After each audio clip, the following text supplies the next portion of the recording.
saya dapat baca artikel di tanggal 13 November 2019 di kemendikbud.co.id yang menyatakan Kemendikbud targetkan revitalisasi 5.000 SMK hingga 2024. Ini yang sekolah gratis tolong dihentikan. Hello global people, welcome to G-Pod. Let's bring it on. Semangat pagi global people, jumpa lagi dengan saya Miss Dilia, tentunya di podcastnya Anak-Anak IT. Dan kali ini kita bakalan bahas sesuatu yang sangat luar biasa bagi milenial IT dan tentunya bakalan kupas abis apapun yang lagi ngehits di dunia pendidikan dan juga di IT. Dan kali ini kita kehadiran dua guest star kita, narasumber kita yang jauh banget dari hal yang kalian tidak duga-duga. Oke?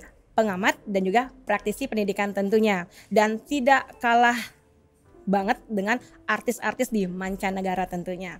Dan pagi ini kita bakalan bincang-bincang tentang pendidikan dan mengupas seputaran pendidikan, tentunya nggak terlepas dari tempat di mana kita mencari ilmu pengetahuan. Dan di telinga kita tentunya tidak bakalan asing lagi kita dengar kata sekolah swasta dan juga sekolah negeri. Bagi orang-orang lainnya, sekolah negeri sudah tidak awam lagi. Dan kita sekarang bakalan kupas habis apa sih sekolah swasta dan apa sih benefitnya, advantages-nya, dan everything about sekolah swasta. Oke? Dan ingat, jangan matiin dulu. Tetap stay tune kalian di sini. Jangan sampai telat dengan informasi yang bakalan menarik banget buat kalian. Oke? Oke, jadi yang pertama adalah kita kedatangan tamu kita adalah Bapak Dr. Andes Made Sumitra Chandrajaya, M.Hum, dari Yayasan Saguna Abi Praya dan juga sekaligus pengamat dan juga praktisi di dunia pendidikan.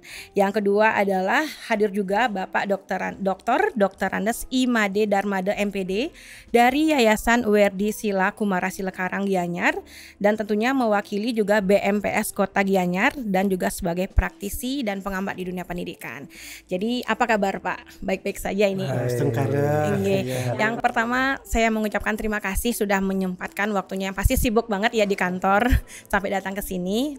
Dan yang pertama nih Pak, dari saya ingin bertanya kepada bincang-bincang sedikit nih agak santai kepada Pak Dokter Darmada. Saya manggilnya Pak Dokter atau bagaimana Pak? Darmada gitu aja. Pak Darmada nggih. Iya. Oke Pak Darmada, gimana aja sih Pak keseharian Bapak sekarang ini? Ya Astungkara, setelah selepas dari booster ini kita nyaman-nyaman saja. Iya, nyaman. Ya. Kita nyaman, sudah itu bisa tatap muka dengan teman-teman. Jadi tentu esensi dari pendidikan ya, karena ada hubungan psikologis, kita sudah dapat tatap muka dengan nyaman dengan anak-anak, dengan teman-teman. Nah ini menambah suasana hati yang luar biasa bagi kita di kaum pendidik. Begitu. Oke, jadi suasananya sama kayak ketemu pacar kembali Pak nggih, kangen-kangenan lagi nggih. Nah, untuk Pak Dr. Sumitra Chandra, atau saya panggilnya bagaimana Pak? Chandra. Bapak Chandra, Bapak Bulan nggih. Yang bercahaya. Gimana Pak kesehariannya sekarang Pak? Ya, lagi sekarang ini kegiatannya di samping kegiatan utama itu karena udah pensiun ya. Jadi di rumah saja. Di rumah saja. Kemudian ada kegiatan-kegiatan lain di bidang konsultasi pendidikan lah gitu, sama teman-teman ngumpul bincang-bincang hampir tiap hari. Oh, tiap hari. Ini Bapak dari Yayasan Saguna Abi Praya Pak ya? Ya. Itu lokasinya di mana Pak ya? Belum ada. Oh, belum ada. Belum ada. Oke, OTW Pak ya? Ya. Secepatnya ditunggu Bapak. Oke, yang pertama nih Pak, kita kan sesuai dengan tema kita nih, revitalisasi pendidikan dan branding sekolah swasta. Itu antara harapan atau kenyataan. Nah, jadi kan masih di angan-angan. Itu topik yang sangat ngehits banget yang harus kita bahas sekarang ini. Melihat kita juga harus aware sama care juga ya dengan masyarakat, tentunya bangsa Indonesia. Yang pertama nih Pak ya, hal apa yang mendasari munculnya ketimpangan pandangan masyarakat antara sekolah negeri, sekolah swasta? Oke, saya persilakan Bapak, Pak Darmada Demunan. Oke, izin Pak Chandra. Bu Lia, terima kasih. Secara nyata begitu ya, itu mesti berangkat daripada raw input kita begitu ya. Tatkala teman-teman berburu mencari siswa begitu, ini biasanya sudah menjadi pangkal awal daripada pergerakan kita. Nah, di suatu yayasan begitu. Nah, secara nyata kita dapat begitu melihat bagaimana negeri dan swasta mengambil peran di dalam mereka untuk ikut-ikut memajukan negeri ini, kan begitu ya. Namun kenyataan tersebut tidak bisa kita pungkiri begitu. Nah, apa itu begitu? Pemerintah nampaknya lebih condong memberikan fasilitas lebih kepada negeri. Padahal yang diasuh adalah anak bangsa juga. Nah, berikutnya kalau kita lihat lagi bagaimana pemerintah Provinsi Bali kita yang menangani begitu sekolah, dalam hal ini adalah sekolah menengah atas atau sekolah menengah vokasi atau kejuruan itu sendiri, ada di tataran provinsi. Nah, sudah itu di tingkat kabupaten mereka mengelola pendidikan kita adalah pendidikan dasar.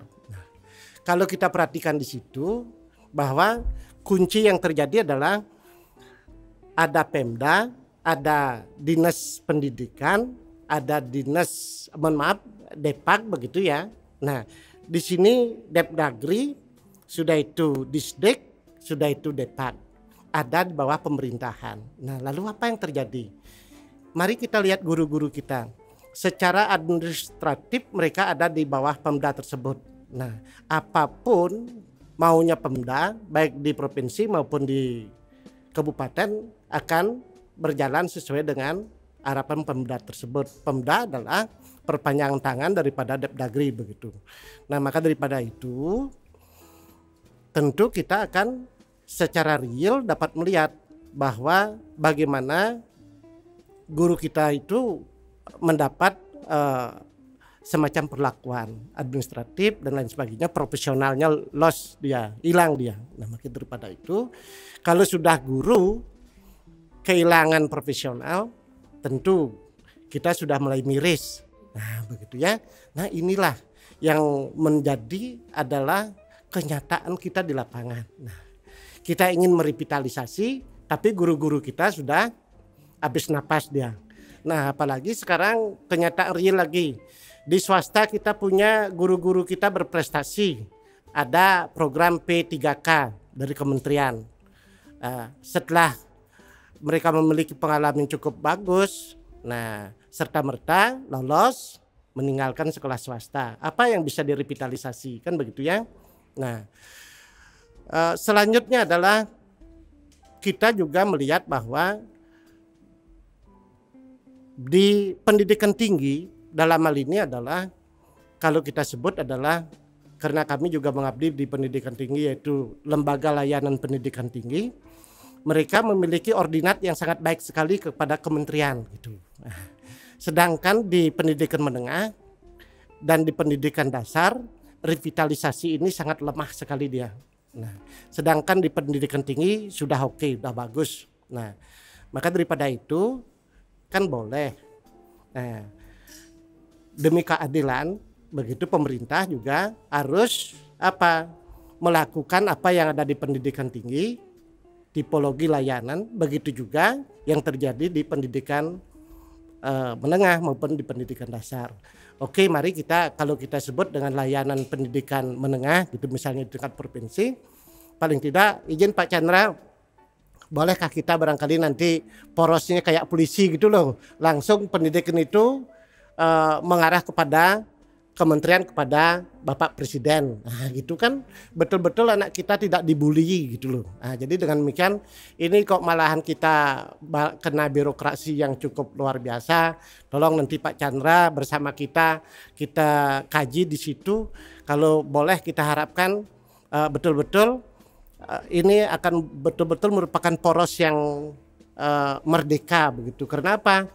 Kampus Merdeka kalau masih dicekoki oleh Pemda seperti itu, kapan merdekanya? Tidak pernah merdeka pendidikan kita gitu.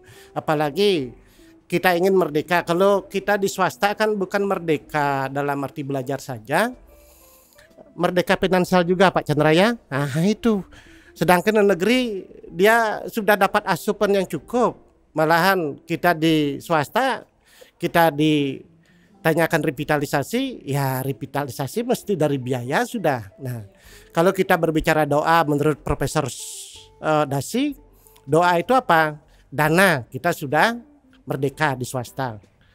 Sudah itu O-nya, orang-orangnya SDM, kita juga sudah merdeka. Namun merdekanya kita SDM di swasta adalah begitu dia jadi ditarik menjadi P3K itu. Tidak pernah mendapat perhatian khusus dari pemerintah kita di daerah.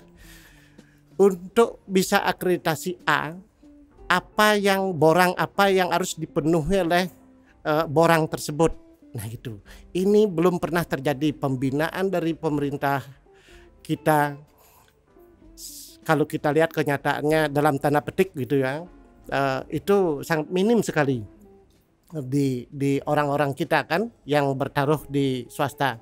Tetapi begitu jiwa besar dari Pak Darmo Diakso tadi sempat bercerita dengan kita, Pak Chandra ya, anak-anaknya ini luar biasa di sini gitu. Gedungnya malahan lebih kokoh dibandingkan negeri gitu kan. Nah di situ menjadi pandangan kita, alat D dana, O-nya orang SDM, sudah itu A-nya alat itu sarana prasarana. Oh kita bisa tampil dengan luar biasa di kampusnya SMKTI Global. Nah ini menandakan bahwa swasta tidak kalah lawan negeri begitu. Nah kalau kita lihat jejak ini salah satu revitalisasi yang nampak di permukaan. Nah maka daripada itu Syaimo begitu, mari kita cermati bahwa berikan ruang yang bagus pada swasta, berikan ruang yang baik pada sekolah negeri. Mari kita tidak ada jarak. Jadi antara negeri dan swasta. Janganlah bapak-bapakku sekalian yang terhormat, wong sudah kelasnya penuh, ya, lagi dijejeli, ya kelas gemuk jadinya ya. Sudah itu berikutnya apa? Tambah rombel lagi, rombongan belajar. Sudah penuh menjadi penuh lagi. Sudah itu sekarang tambah sekolah lagi begitu ya. Wong yang belajar itu kalau dikaji secara detail berapa sih tamat SMP kita, itu kan kajian yang indah banget. Oh kita butuh sekolah sekian, udah ada swasta sekian, udah ada negeri sekian, ini cukup, dana ini kita gunakan untuk kesejahteraan masyarakat Bali yang lain begitu, barangkali kan lebih indah. Nah maka daripada itu itulah yang barangkali menjadi unak-unak kami. Terima kasih Bu Lia, ya, sudah artinya unak-unak saya yang dari dulu itu sudah sekarang terempaskan. Ya, terima kasih banyak. Sini wadahnya. Terima kasih banyak Bapak. Jadi ketimpangan itu juga efeknya banyak banget Pak Ngeh, bukan cuma untuk di pemerintah, juga guru-guru juga kena. Jadi kalau seperti misalnya sekolah itu yang tadi Bapak mention itu, kita ada nama sekolah lagi pemerintah, nama sekolah lagi otomatis kan. Kalau sekolah swasta tuh ada yang kalau nambah lagi otomatis pasti ada yang tutup dong Pak. Nah, tutup berarti kan berapa jumlah pengangguran nih. Teman-teman saya kan honorer Pak, pengangguran semua jadinya nanti itu. Oke. Ya, jadi itulah ketimpangannya dan jadi revitalisasi itu yang agak lemah di bawah. Jadi menengah sama dasar tuh itu yang harus disikapi sekarang untuk semuanya Pak Nge. Dan bagaimana untuk Pak Chandra Pak? Terima kasih Bu Lia ya. Saya panggil adik Lia aja ya. Iya. Lebih mudah jadinya kita kan. Jadi kalau kita bicara tentang revitalisasi, kemudian apalagi lebih jauh lagi tentang branding di swasta gitu ya, ya sangat sulit ya, sulit, langkah kita jauh gitu ya. Kita tahu bahwa selama ini kenapa masyarakat pilih negeri? Satu, katanya nih negeri itu berkualitas ya. Ini katanya ini ya, tanda kutip berkualitas. Tapi saya berani katakan bahwa tidak semua negeri hebat. Ada swasta yang hebat. Kemudian yang kedua, kenapa masyarakat memilih negeri? Karena gratis. Ya murah dilihat Pak. Tapi gratis, yang pasti gratis gitu ya. Gratis gitu ya. Gratis gitu semua itu adalah menjadi daya tarik ke negeri. Nah, bagaimana dengan swasta? Kesan swasta mahal.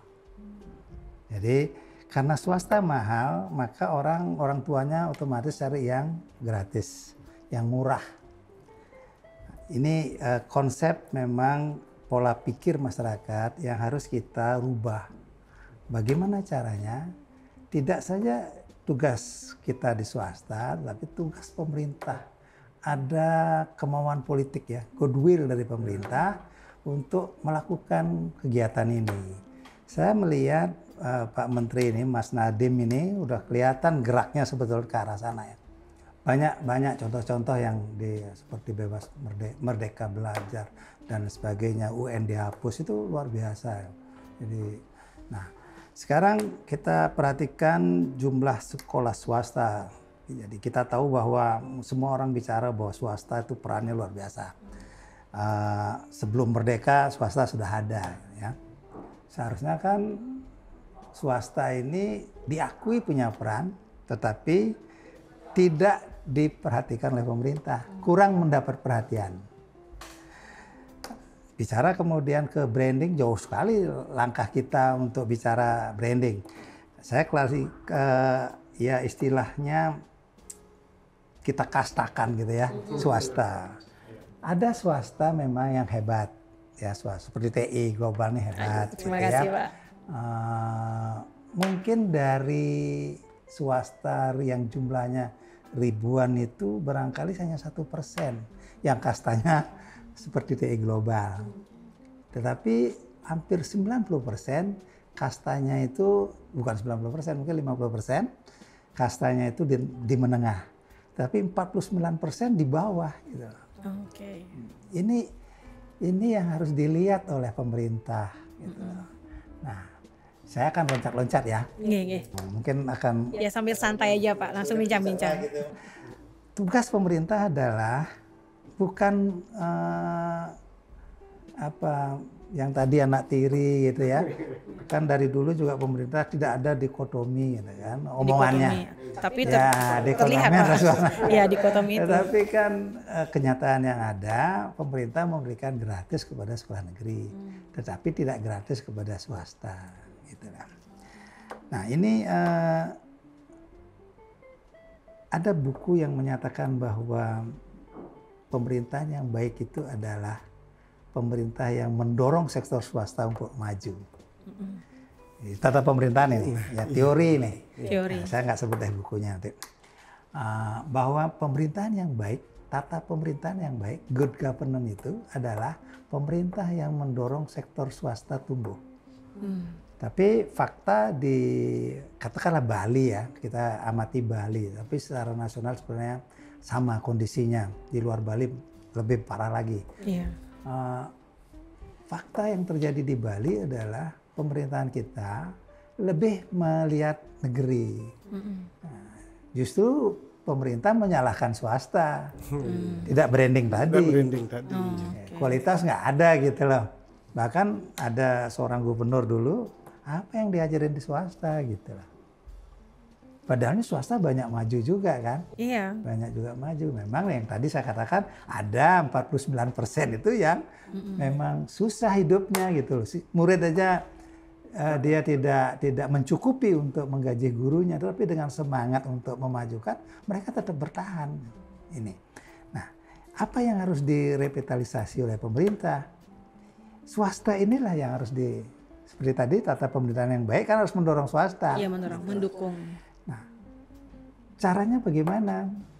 Ada dana yang digratiskan kepada negeri yang tidak sepatutnya menurut saya ini ya, tidak sepatutnya. Saya seringkali di mana saya bicara bahwa sekolah negeri kebanyakan siswanya itu lebih mampu dari anak swasta. Iya. Salah satu contoh gitu ya.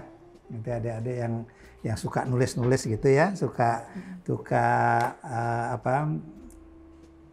jadi script writer. Iya, itu coba lihat SMA 1. Jalan Kamboja, jalan Menuh, jalan apa lagi di sebelahnya, parkir mobil itu semua anak SMA 1. Yeah. Murid-murid SMA 1 bermobil mereka. Tentu orang tuanya punya kemampuan. Tentu anak-anaknya kan punya kemampuan belajar lebih baik karena dia punya fasilitas di rumahnya.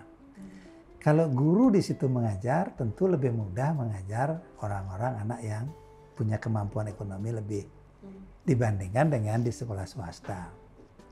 Kenapa ini yang digratiskan? Kan itu pertanyaannya. Kenapa tidak swasta yang digratiskan? Nah, dana-dana yang untuk menggratiskan sekolah negeri ini kan lebih bagus dialihkan, menurut pandangan saya, dialihkan untuk merevitalisasi sekolah swasta ini.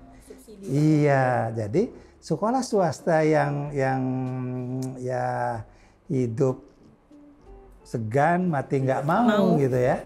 Ini yang harus dibantu dari anggaran APBD maupun APBN untuk mengangkat derajat mereka yang kastanya paling rendah tadi ini. Angkat derajatnya, apa yang dia kurang? Pasti dia kekurangan tenaga pendidik. Ini yang dibantu gitu loh. Bukan tadi seperti Pak Darmada tadi, P3K malah ditarik. Ditarik yang Gitu bagus-bagus. Mereka sudah, mereka di testing dengan, pasti bagus. Dapat kemudian yang sudah di swasta puluhan tahun. Iya betul. Gitu. Ini salah konsep lagi nih pemerintahnya gitu loh.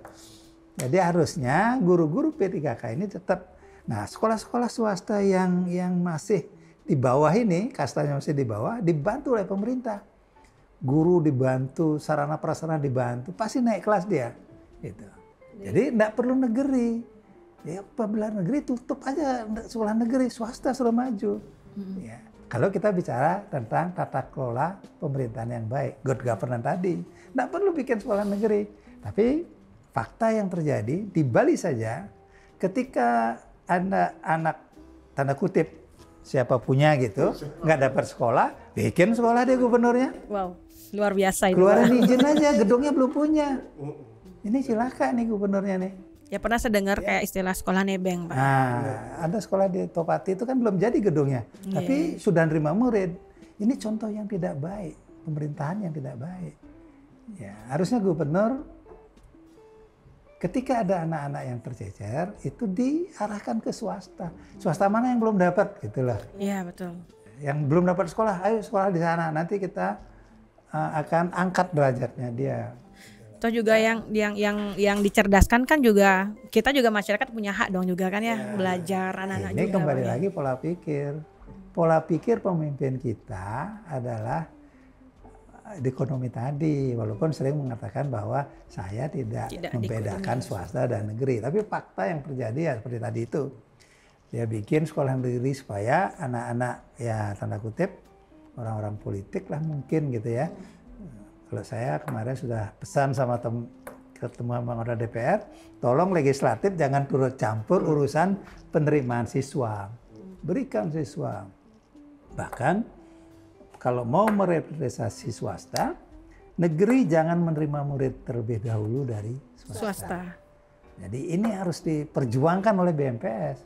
Saya ini sudah lama nih bicara ini. Sama Pak Rumawan juga pernah saya bicara di Bali TV.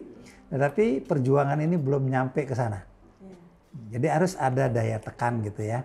Daya tekan kemudian harus terus disuarakan. Ya, amunisinya harus lebih banyak, Pak. Harus sering disuarakan. Makin lama kan bosan mungkin ya.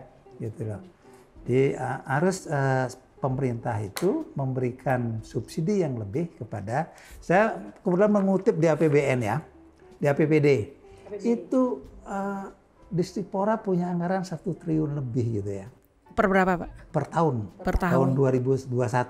Tetapi IBA untuk bos negeri itu 715 miliar. Sedangkan swasta hanya 60 juta. Wow. 60 miliar. 60 miliar. Jadi ya 10% nggak ada untuk swasta. Padahal sekolah ini tingkat pada level provinsi ya. Sekolah swasta di level provinsi lebih banyak jumlahnya daripada negeri. Jadi yang provinsi kan SMA, SMK.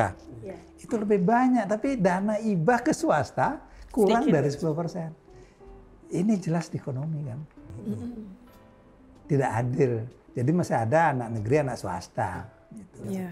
Ini harus diperjuangkan untuk dana IBA ini justru ke sekolah swasta. Gitu.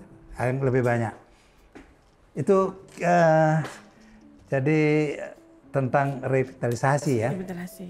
otomatis nanti ketika ini sudah swasta direvitalisasi, dibantu sarana prasarana, guru dibantu, honornya dinaikkan, maka baru kita bicara branding. Branding. Ya, baru kita bicara tentang TI global. Ya, kalau misalnya Mbak Lia belum cukup pemenuhan kebutuhannya, ya bagaimana bisa ngajar dengan baik? Ya, betul. Bagaimana kemudian siswanya mendapatkan ilmu yang cukup? Ini harus guru-guru harus ditingkatkan standar hidupnya, harus ditingkatkan kemampuan kompetensinya. Caranya dari dana BOS itu bukan menggratiskan siswa. Jadi ini kan dinikmati oleh segelintir orang yang belum tentu bikin memajukan pendidikan. Yang memajukan pendidikan, kualitas pendidikan adalah guru dan sarana prasarana. Bagaimana murid di Kubu itu yang tidak ada IT-nya, yang kurang mampu bersaing dengan sekolah yang ada di kota. Guru-gurunya saja mungkin masuknya bisa seminggu 2 kali. Kalau karena jangkauannya jauh kan, iya, betul. Bisa jadi. Nah ini yang harus diperhatikan ya, sebenarnya Pak ya. Gitu loh. Jadi saya punya pengalaman menarik ketika saya jadi perencana ya. Di Bapeda, saya pernah tugas di Bapeda, perencana anggaran. Itu guru-guru yang ada di pelosok kita berikan bantuan insentif tambahan honor. Itu saya anggarkan itu. Itu sudah diberikan ya Pak? Iya, tahun 97 itu. 97 Pak, jauh banget. Saya masih di Bapeda. Iya. Jadi setiap tahun saya guru-guru kasih pakaian dinas, kasih tambahan. Sehingga dia menyenangi ya. Jadi lebih enjoy, lebih bisa loyalitas dan totalitas untuk mengajar. Ya itu sangat lengkap sekali ya Pak ya. Ini kalau bicara baru kita bicara branding. Ya, saya dapat baca artikel di tanggal 13 November 2019 di kemendikbud.co.id yang menyatakan Kemendikbud targetkan revitalisasi 5.000 SMK hingga 2024. Dan tentunya jadi seperti yang saya sampaikan tadi itu sudah dijawab sama Bapaknya. Jadi angan-angan atau harapan sih hal seperti itu. Melihat sekarang kita lagi bersiap, kayaknya sekolah swasta negeri sudah siap dengan PPDB 2022. Di mana apakah menurut pendapat Bapak tuh regulasi dari PPDB sekolah negeri dan sekolah swasta itu apakah sama? Yang dimana yang kita ketahui sekarang ini PPDB 2022 dari negeri kan menggunakan sonasi.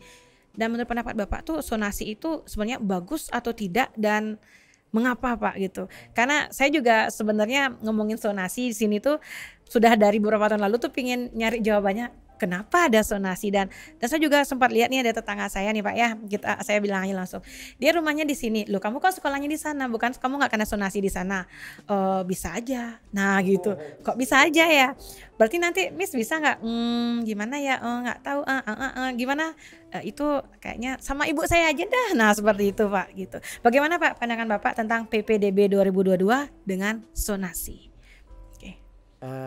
Pak Chandra yang ini memberikan masukan. Oke ya.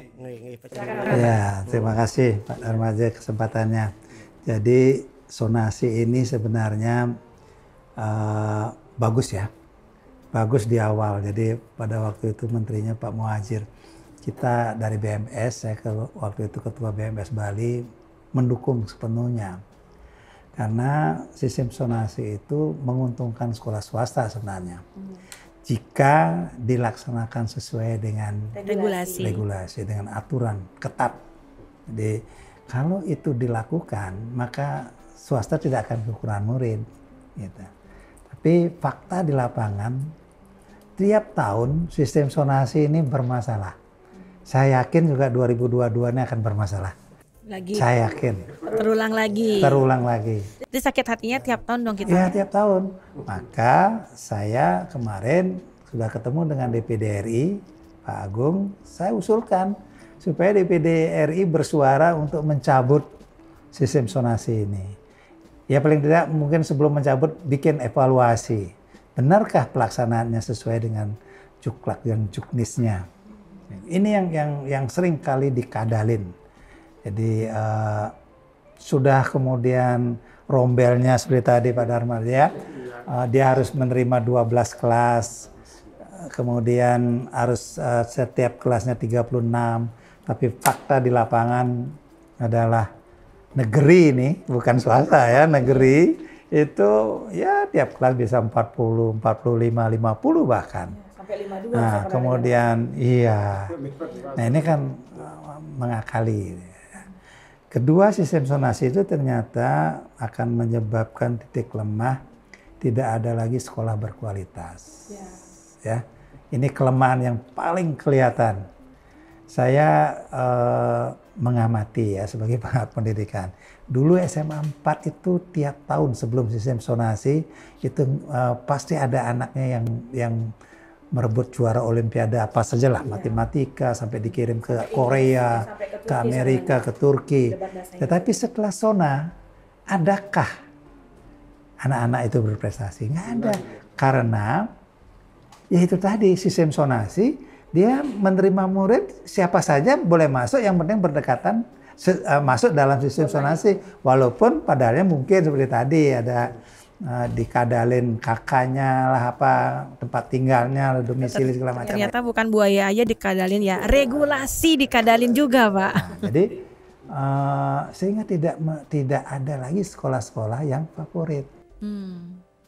Ini kan orang psikolog pendidikan, katanya kalau kambing harimau dicampur dengan kambing dia akan ngembek gitu ya. Nah itu di sekolah begitu. Ya, saya ingat ketika SMP ya. Saya SMP tahun 66, itu tiap kelas, yang pinter itu pasti di kelas A. Iya, kelas A. Kelas yang kurang pinter sedikit kelas B, kelas C, kelas D.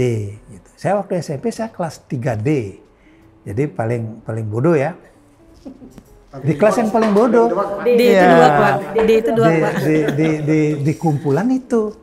Jadi ya yang nakal ya di situ, sehingga guru akan lebih ekstra memperhatikan ini, Bang, gimana anak ini supaya nggak bolos, bagaimana merayu supaya dia mau belajar. Jadi ada guru ada perhatian khusus. Nah, kepada anak-anak yang lebih pintar ini akan terus dibina untuk menjadi prestasi sehingga dia menjadi juara-juara yang mengharumkan nama sekolahnya. Nah, jadi sekolah favorit. Sekarang SMA 1 mana? Nggak ada kan? Karena mereka ini kelemahan paling kelihatan. Guru-guru juga enggan ngajarnya. Karena dalam kelas itu ya nggak sama grade-nya gitu loh. Ada yang pintar, ada goblok banget. Gimana dia mengajarkan? Sehingga kan ketinggalan terus. Gitu. Mungkin caleng gurunya kelihatan nanti Pak. Gini nanti calengnya. Ya guru sudah, apalagi kemudian dibebani dijejali dengan jumlah kelas yang banyak. Jadi di Denpasar saja, ini bukan Bali kita bicara, Denpasar saja, kualitas pendidikan diakui atau tidak sudah menurun. Guru-guru juga sudah mulai ya nggak serius banget mau jadi apa lah gitu lah. Gimana nih rasanya jadi guru di sini ya? Gitu loh. Ya ini untuk negeri. Saya kira swasta beda. Karakteristik kalau seperti TI katakan yang kastanya agak, kalau yang di bawah ya memang agak sulit lagi. Kalau di swasta yang kelas kastanya paling bawah itu, muridnya nakal, gurunya juga kurang mendapatkan penghargaan, sehingga ya yang penting masuk, absen, ribut gitu ya. Nah ini ada nggak data dari pemerintah ya tentang sekolah-sekolah seperti ini? Mau diapakan sekolah seperti ini? Ini yang menjadi tugas pemerintah dalam hal ini Dispora. Bukan hanya ngitung kenaikan gaji, kenaikan pangkat guru, mau jadikan kepala sekolah, enggak. Tapi bagaimana guru ini mempunyai perhatian lebih. Gitu. Caranya ya tadi, dana BOS yang gratis untuk sekolah, anak-anak sekolah itu digunakan untuk menambah tunjangan guru. Gitu. Nggak ada guru punya pikiran, besok saya mau makan apa besok gitu. Anaknya sakit, istrinya sakit, nggak ada guru berpikir seperti itu. Itu menjadi tugas pemerintah.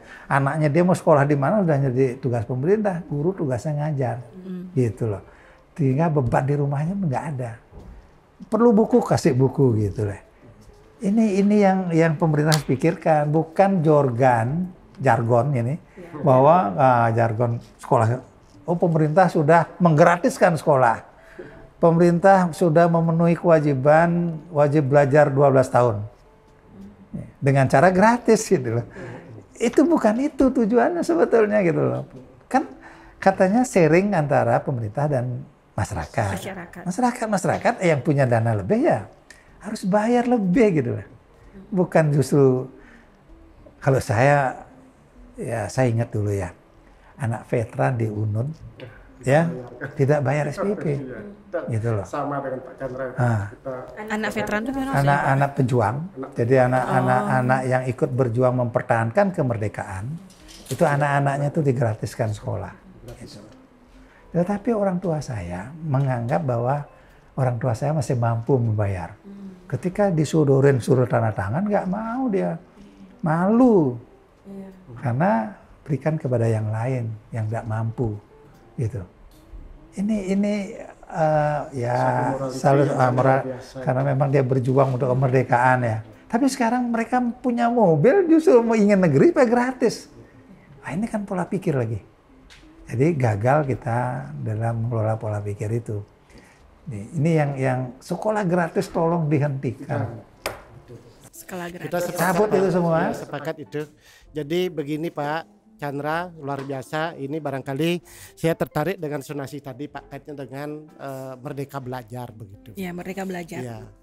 Tatkala sonasi itu begitu adalah perjuangan BMPS kita dulu dalam rangka untuk meraih siswa peserta didik begitu, ternyata dalam implementatifnya sangat jauh dari harapan kita di BMPS. Mudah-mudahan apa yang menjadi harapan kita bersama bahwa pendidikan itu merupakan yang nanti merupakan kebutuhan dasar gitu ya, seperti disampaikan oleh Pak Chandra tadi, guru dia supaya concern dalam tugasnya, masalah makan keluarganya begitu, ini adalah harus diurus oleh pemerintah dengan baik begitu. Jadi dengan demikian kampus Merdeka atau Merdeka Belajar nanti akan bermuara pada merdeka dalam finansial, mesti ke situ juga gitu ya. Nah, maka daripada itu apa yang menjadi etikat yang kuat daripada masyarakat ini harus kita hidupkan kembali. Tempo dulu 3 pilar pendidikan kita Pak, sekarang dia itu sudah tidak nampak lagi kepada permukaan. Padahal 3 pilar pendidikan itu merupakan, kalau kita lihat, teori yang sangat kuat, tripod teori. 3 kaki kalau sudah saling bergerak, yang satunya lemah, yang duanya masih kuat untuk menopang. Nah, dengan demikian, apalagi kalau kita lihat sekarang peran masyarakat industri kaitnya dengan teman-teman kita di SMK itu akan memiliki peran yang sangat luar biasa. Dan kami di Werdi Silakumara malahan memasang tamatan kejuruan atau SMK, mereka harus hadir, 1 dapat melanjutkan, 2 BMW, iya, jadi bekerja yang pertama. Jadi bekerja, M-nya itu melanjutkan, W wirausaha. Nah, jadi dan demikian kita harus bangun factory school-nya. Jadi di situ anak-anak sudah membuat kue dan lain sebagainya, membuat barista dan lain sebagainya. Nah, apa yang dikatakan oleh beliau Pak Chandra tadi, bagaimana kita memberikan swasta ke depan yang merupakan adalah dimotivasi oleh pihak pemerintah. Ini menjadi sesuatu yang sangat berharga bagi pertemuan kita hari ini Pak Chandra ya. Biarkan SMK swasta dulu yang merekrut berdasarkan akreditasinya. Mari kita sepakat misalnya kalau dapat A, berapa kelas mereka boleh, kan begitu dulu Pak ya. Kalau dapat akreditasi A, kalau dia boleh maksimal misalnya 5 kelas, penuhi dulu kuota tersebut, bertarung di situ. Kalau dia akreditasinya B, berapa 3 kelas, penuhi. Jadi dengan demikian C begitu barangkali 2 kelas gitu. Nah dengan demikian ini ada aturan yang barangkali kita bisa dapatkan dari suatu kan dalam hidup kuantitatif itu kan menghubungkan dan membandingkan kan begitu ya.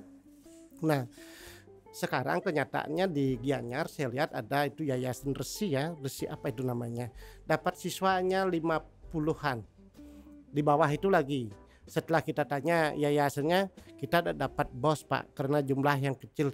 Itu anak bangsa loh yang belajar di situ. Nah, sudah itu dilatu lagi kalau kita lihat di situ ada yayasan kesehatan. Jadi mereka mendapat siswa yang sangat sedikit sekali.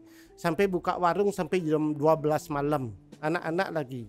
Nah, mari pemerintah, kami minta doronglah swasta sebagai yang berat sekarang ke UMKM Pak.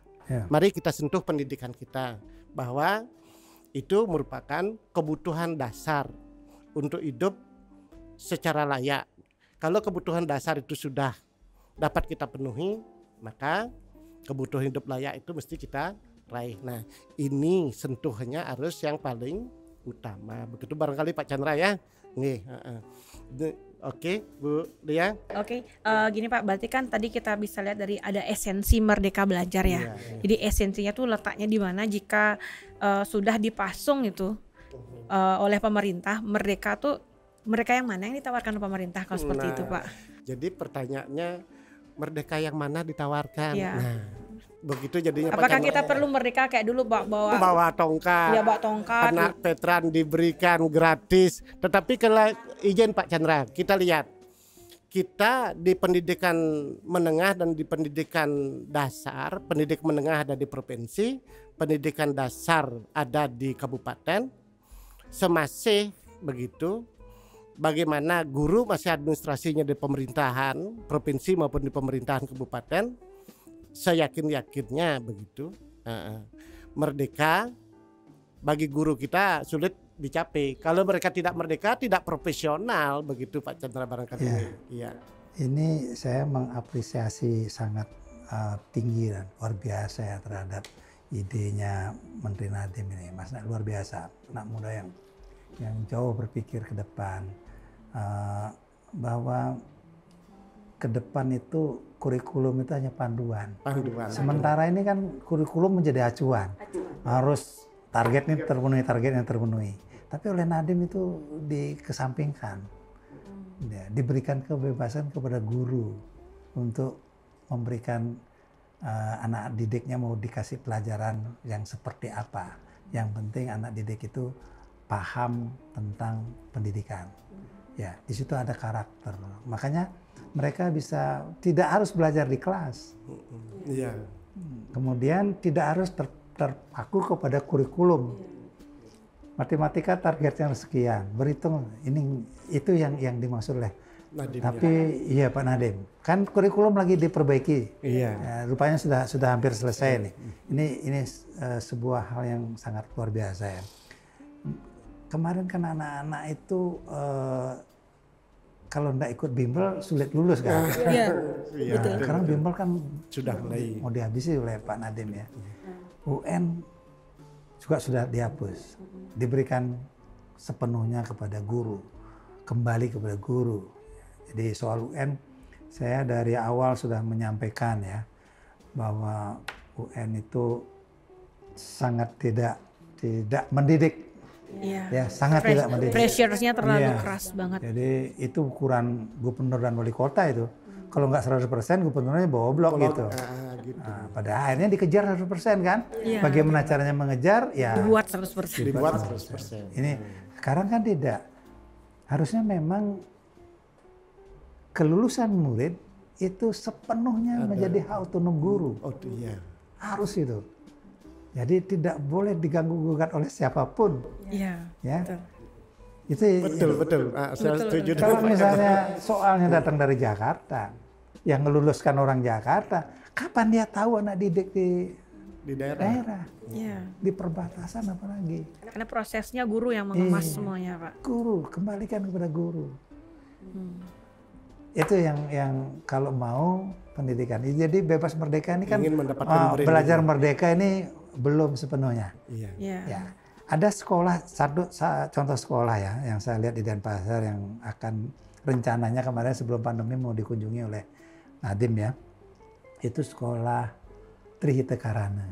Oh, Trihita Karana, Trihita. Itu nggak ada gedung dia, nggak ada ruang kelas. Ya di alam. Di alam dia. Di alam. Dia belajar bebas gitu lah, berdiskusi di situ gitu. Nggak ada, dia ikut kurikulum tapi tidak sepenuhnya. Gitu. Ini yang mau dikunjungi kemarin tapi karena pandemi nggak jadi.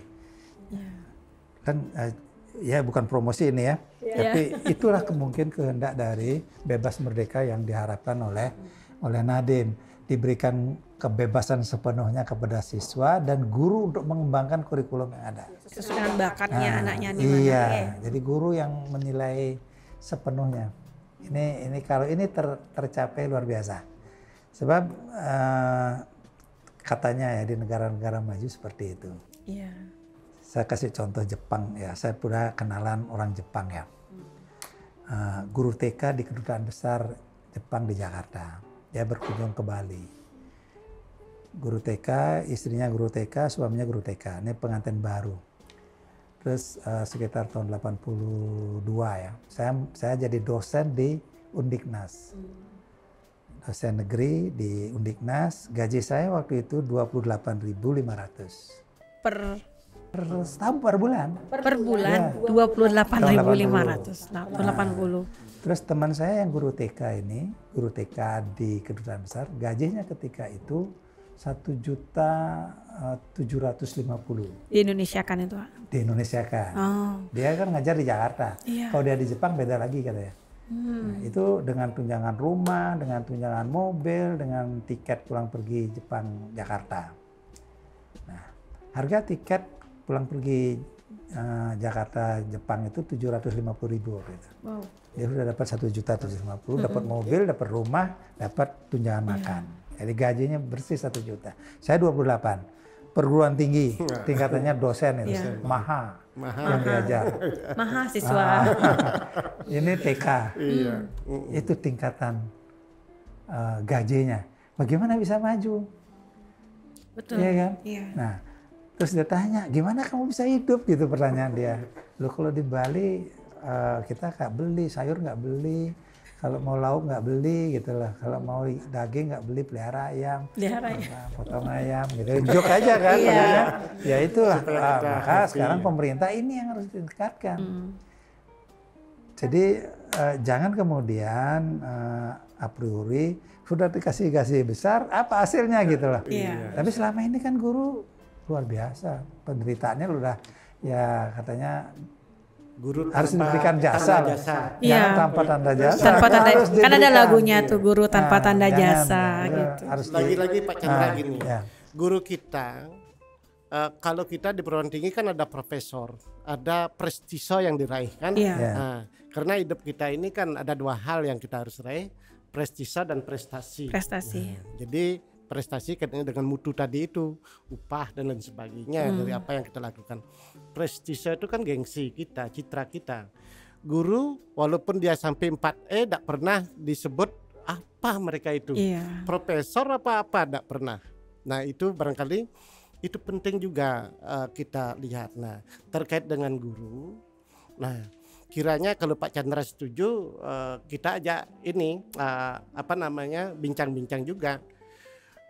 Bagaimana sih manajemen berbasis sekolah yang karena kaitnya dengan Merdeka Belajar tersebut. Kurikulum di masing-masing sekolah mesti akan memiliki keunikan tersendiri Pak Chandra ya, seperti di kota mesti berbeda dengan yang di desa. Di Ubud ya. Ubud aja dengan di Kuta walaupun sama-sama mereka bergerak di bidang pariwisata pasti berbeda. Mesti ada nilai beda yang harus dikembangkan berdasarkan kurikulumnya. Apalagi tadi saya setuju dengan Pak Chandra, kurikulum hanya merupakan pedoman, kan begitu kan? Nah ini sangat erat sekali kalau bagaimana ini akan paling tidak manajemennya berbasis sekolah tersebut. Kalau pedoman, manajemen harus tetap ada mengikuti begitu. Nah kalau tidak seperti itu, kalau kita berbicara branding, tidak bakal ketemu dia. Ya Pak Chandra. Nah ini penting sekali kiranya kita mendapat suatu upaya sekolah. Mari kita hidupkan kembali manajemen berbasis sekolah, karena kalau betul-betul poros kita nanti di dunia pendidikan itu berangkat seperti kepolisian lah, kepolisian tersebut dari sektor sampai dengan di pusat itu Pak ya. Mabesnya itu satu baris. Iya, satu garis yang lurus begitu. Jadi langsung laporan presiden. Oh, nggak ada cabang-cabangnya Pak ya? Cabang-cabang nggak masuk lagi Depdagri, masuk ke Pemdanya nggak bisa lolos 100% dimarahi oleh bos. Perlu satu pintu kayaknya tuh Pak. Nah itu, nah ini penting sebenarnya sebagai nyali kita di dunia pendidikan. Karena apa? Apa yang tadi Pak Chandra saya sangat apresiasi beliau bahwa kalau guru mendapat begitu muatan dalam arti bagaimana mereka bisa menjadi disiplinya, kita yakin bahwa apa yang akan kita sebut dengan merdeka belajar itu akan mesti akan terjadi Pak. Karena apa yang menjadi kebanggaan mereka kita tahu. Pak Chandra juga tadi begitu kami juga ketemu dengan Pak Mur begitu, ketemu juga dengan adik-adik di situ pernah kami asuh gitu, ketemu disapa sudah luar biasa kita kan senangnya gitu ya. Nah maka daripada itu ini merupakan marwah dan martabat kita tatkala bagaimana mengemban kebutuhan dasar daripada kehidupan berbangsa ini. Nah itu jadi kiranya mari kita dalam rangka untuk ke brand. Karena kita berbicara di antara revitalisasi, sudah itu banyak hal yang dalam implementatif itu jauh daripada harapan dan kenyataan yang ada di lapangan.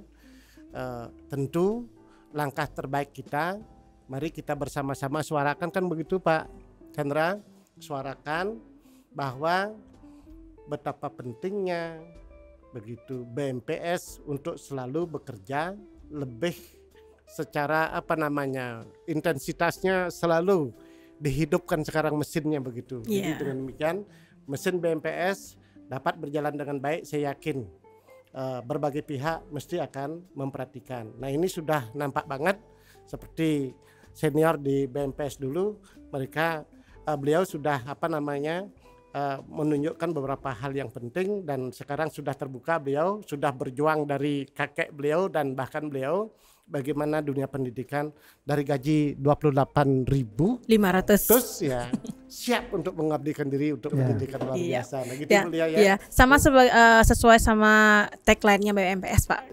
Kalau nggak salah kan negeri yes, swasta Oke, gitu kan ya. Jadi itulah perbincangan kita di pagi hari ini. Jadi itu sangat berat banget dan juga saya harap ini perbincangan kita tuh didengarkan oleh seluruh masyarakat ya yang ada di Indonesia dan tentunya biar bisa dilirik dan didengar oleh pemerintah kita tentunya Pak dari pembincangan di pagi hari ini. Dan Global People itu tadi perbincangan kita dengan Bapak Chandra dan juga Bapak Darmada. Jangan lupa follow Instagram kita dan juga jangan lupa like, komen dan share juga. Saya tambahkan dikit. Oke, silakan Pak. Ya, saya mau tambahkan jadi untuk eksistensi swasta ini satu kata kunci adalah ada kemauan politik dari pemerintah untuk melihat swasta, untuk memajukan swasta. Tidak ada lagi lip service tentang dikotomi negeri dan swasta. So say no to dikotomi. Oke. Ada lagi Pak yang disampaikan terakhir? Sudah. Kita akan ulang lagi guys. Jadi Global People itu tadi perbincangan kita dengan Bapak Chandra juga Bapak Darmada.